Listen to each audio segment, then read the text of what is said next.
Assalamualaikum warahmatullahi wabarakatuh. Baik, di sini sudah mulai pembelajaran tentang tafsir sens. Ini tulisannya tafsir sens ya. Mungkin di karya ada yang terdapat judulnya ada tulis.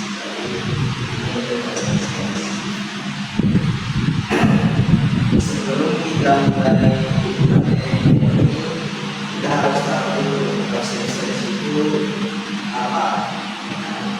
Jadi proses adalah pendekatan tafsir yang menggunakan pengetahuan memahami ayat-ayat Al-Quran, terutama ayat-ayat Al-Quran yang membahas firman Allah. Contohnya seperti dalam Al-Quran surah Al-Anbiya ayat 30,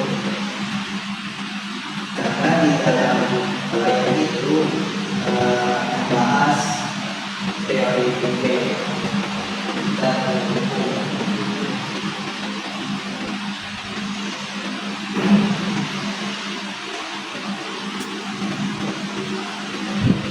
Pendekatan tafsir ini bertujuan untuk menunjukkan keselarasan antara wahyu yaitu Al-Quran dan akal yaitu Al-Quran, dan juga memahami bahwa Al-Quran tidak hanya spiritual, tapi juga memberi petunjuk kepada alam semesta sebagai tanda kebesaran Allah Subhanahu wa Ta'ala.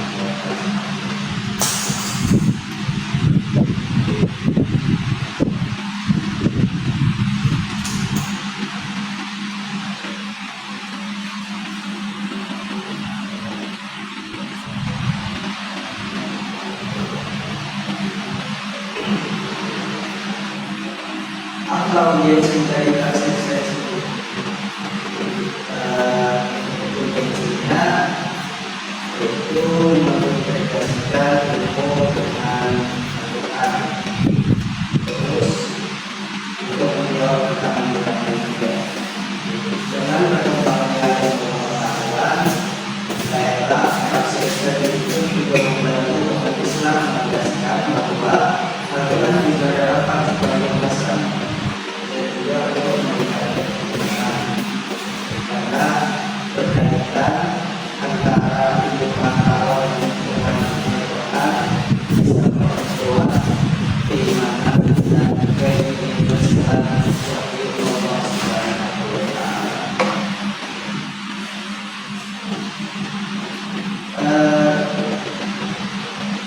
Contoh tafsir sens yaitu tadi dalam surah Al-Anbiya yang bunyi artinya tidaklah orang-orang kafir mengetahui bahwa langit dan bumi keduanya dahulu adalah satu yang satu.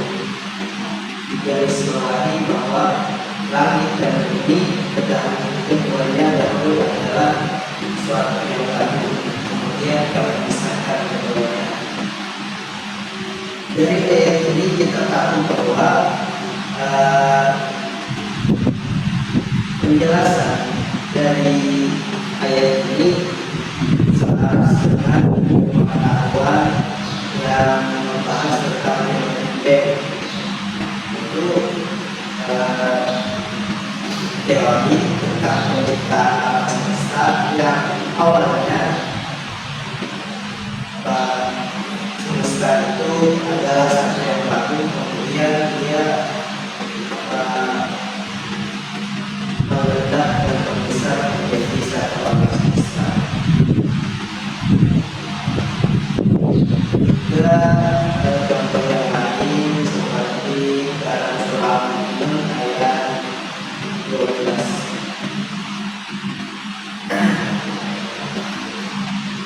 yang dalam surah itu membahas tentang penciptaan manusia dari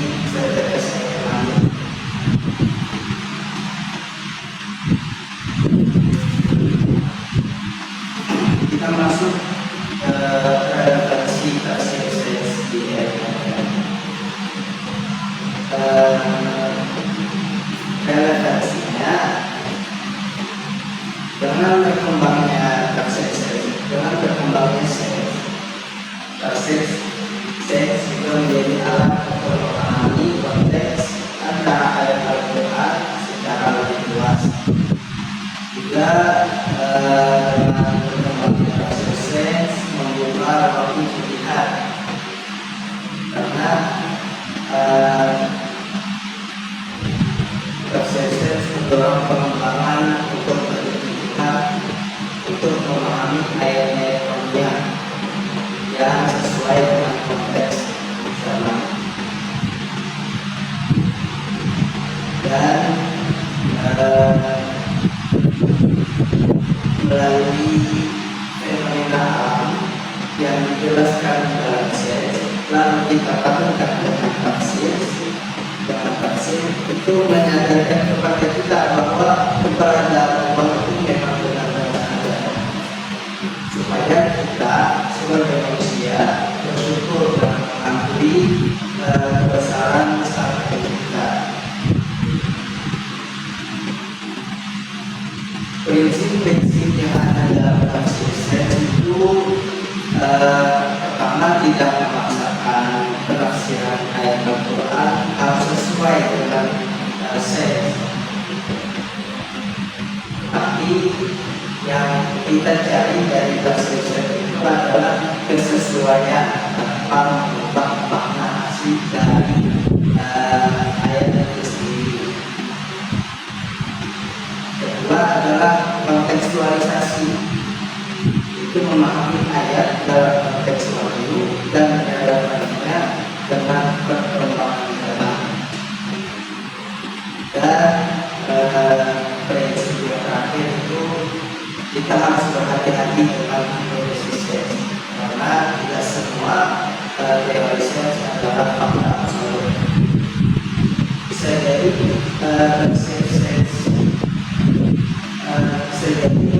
sains yang ada itu mungkin sudah tidak mungkin atau bisa dibilang seperti itu. Dan tafsir itu harus bersifat fleksibel, tidak ada perubahan dalam penemuan sains.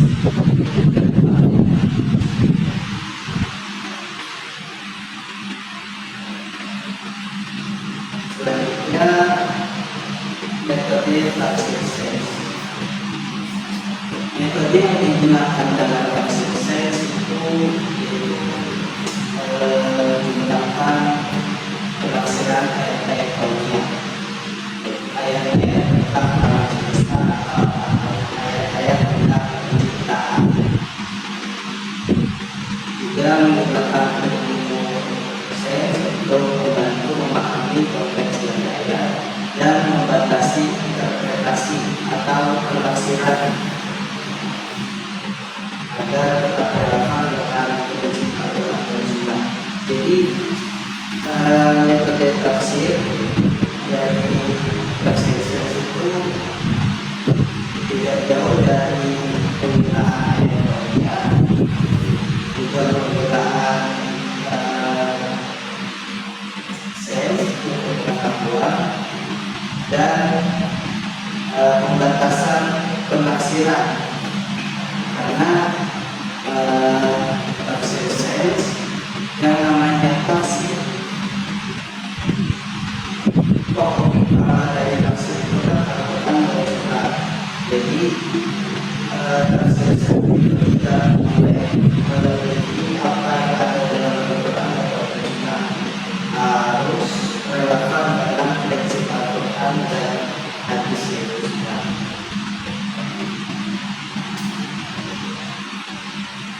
Ada beberapa tokoh dalam tafsir sains seperti Ibnu Abbas, terus yang tidak mengenal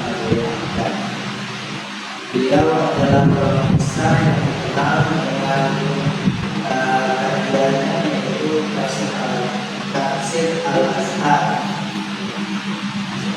Dalam tafsir beliau sering menyinggung fenomena alam dan menyatakan bahwa ayat-ayat Al-Quran tidak hanya intelektual, tapi juga mengandung pengetahuan dunia yang relevan dengan perkembangan.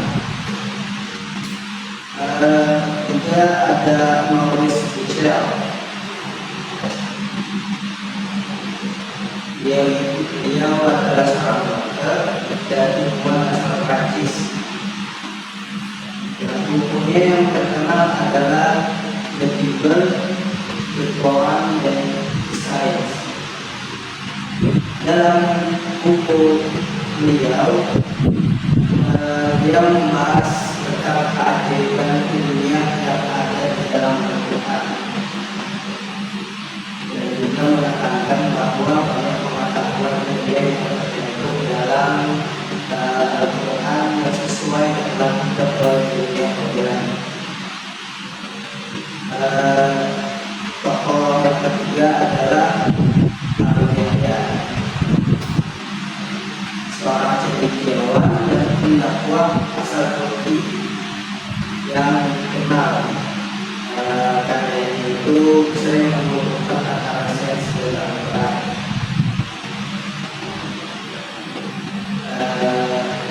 Beliau mencoba menunjukkan bahwa Al-Quran juga mengandung banyak pengetahuan dunia yang belum ditemukan pada zaman ini, dan itu relevan dengan perkembangan dunia kontemporer.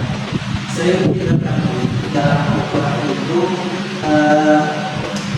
pengetahuan yang sebenarnya itu tidak cocok dengan apa yang ada di zaman ini, seperti kita dua laut yang bersatu, dua aliran air yang bersatu. Di zaman Nabi itu tidak bisa dibuktikan karena kurangnya fasilitas, kurangnya pengetahuan tentang hal tersebut. Tetapi dia terserah. Saya membuktikan bahwa apa yang dikatakan Al-Quran itu benar. Atau misal seperti gunung yang ada di dalam laut disebutkan dalam Al-Quran, tetapi tidak ada pembuktian terhadap hal tersebut pada saat ini. Jadi saya sedang sekarang membuktikan bahwa benar ada gunung yang ada di dalam laut.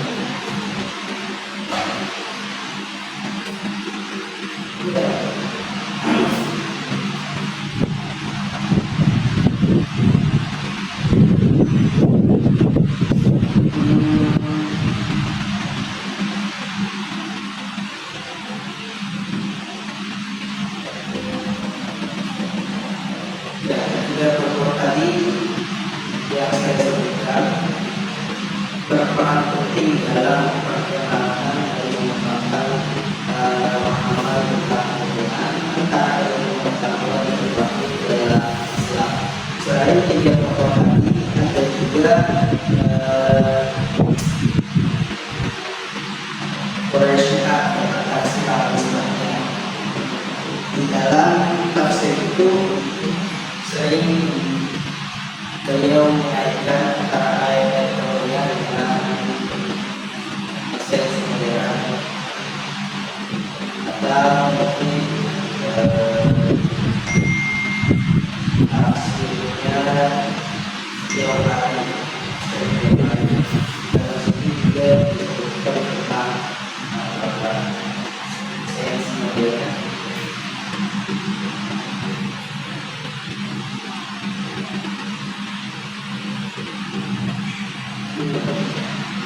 Tidak banyak yang dapat saya sampaikan dari metode tafsir ini, metode tafsir proses.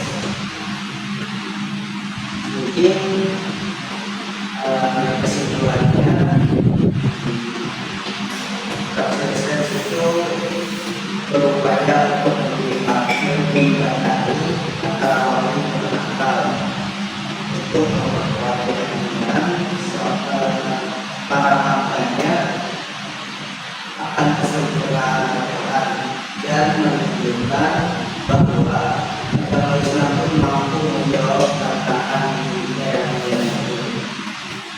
dengan pendekatan transisial media, bangsa diajak untuk terus belajar dan mengeksplorasi ilmu pengetahuan tentang apakah nilai-nilai spiritual yang terkandung di dalam Al-Quran.